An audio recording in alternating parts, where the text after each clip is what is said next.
see another fellow Magan, right? You're like, and in the Magan, and she's like, got that face, the WTF face, black, her face, damn emo. Hello, Bryan. Welcome to our What's Your Story series, where we're getting our friends to share about their passion for cars and what defines their personality. Thank you for being with us. My name is Bryan, and I'm the founder of Sneakerlah. So what is Sneakerlah? We are actually a annual sneaker event, the largest in Malaysia, and we've been around since 2015.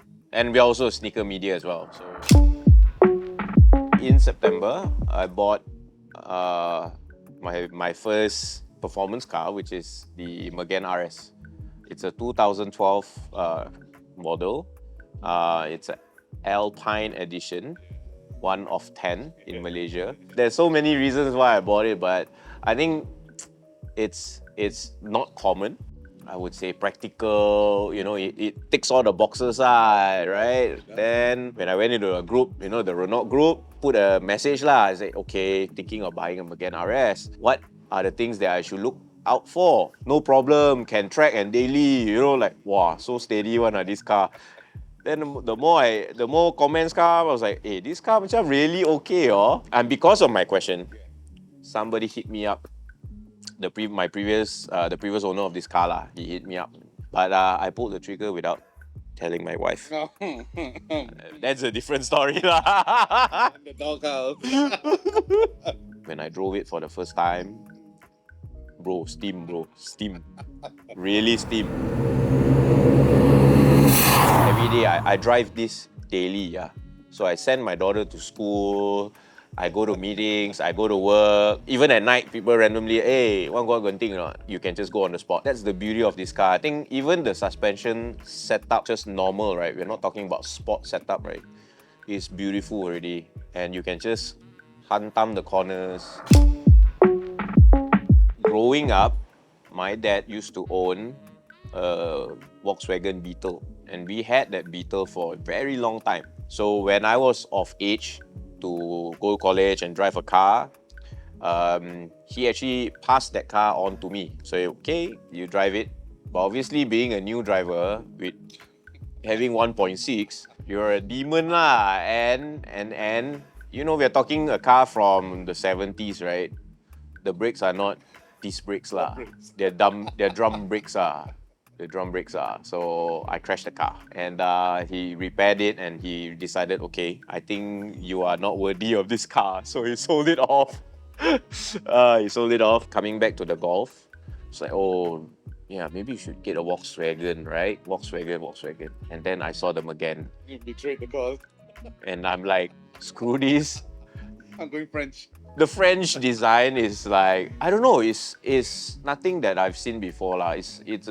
I'm not saying it's an extremely beautiful car, in comparison to other cars, but it's weird in some ways. Different, right? But it's unique. It's so unique. So that's why, and it's rare also lah on the road. How often and especially nowadays when you drive on the road, you see another fellow Magan, right? You're like, and he also got same excitement, and like, hey. So beautiful community, beautiful car, and like, I told you, right, my wife didn't know.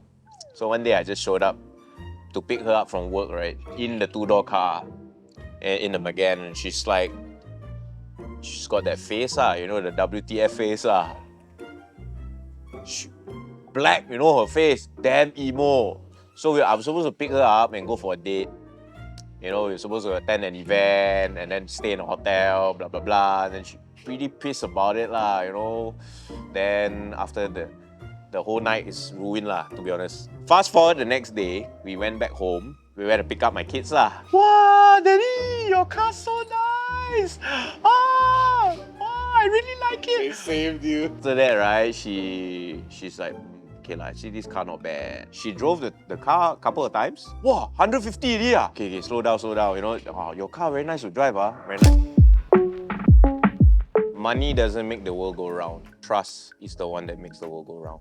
like, to be honest, right, there's a lot of ego when it comes to this sneaker thing. There's a lot of ego, especially when it comes to cars. I'm learning, right? This car scene, right? Everyone wants to measure their dicks. But, you know, like, oh, I bought the most rarest lah, most this lah, most that. My car got this lah, that like, I'm not gonna go in and pretend that I am a knowledgeable person or drive very well or what. You know, like, when I meet the McGann boys, right?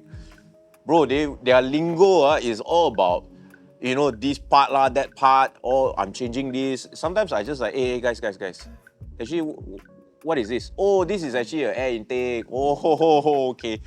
I'm not going to pretend like I know, you know, and I feel that I make it a conscious effort to not go into something that I don't know and trying to act like I know, you know.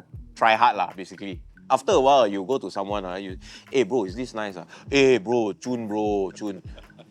Everything you ask him, oh, Chun bro, Chun. After a while, right, hey, no value already, you know. Your opinion has no value. So we're gonna wrap up this whole interview, and the next section is what we call rapid fire questions. Oh, right? shit. So you only have 2 seconds to reply to them. This is actually the hardest. What's your ideal car? Porsche, What color would it be? black, What's your ideal weekend? driving with the boys. Up a hill. Got cold air. Maybe the Alps. Introvert or extrovert? Extremely extrovert. And what's your favorite hobby? As it is now, cars. Cars, watches, sneakers, these three.